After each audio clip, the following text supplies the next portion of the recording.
Welcome to my video on doing your own Transformers t-shirt without the need for silkscreen equipment.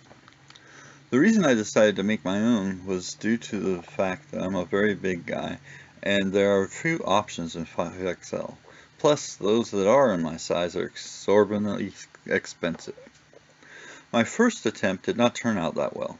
Trying to use poster board and spray adhesive, but even though I was within the 15-second released window, some of the board still stuck to the t-shirt. Fortunately, after getting it wet and scrubbing it with the green pad, most of the cardboard came off, but what didn't come off came off in a few washes. The solution was to use shelf contact paper instead.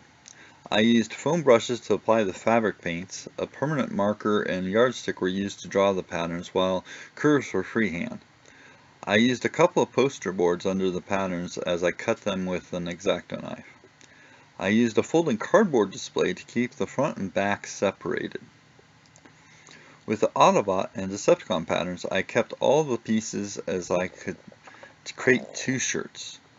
I used glow-in-the-dark paint that was purple, but was disappointed to learn it still glows yellow-green color.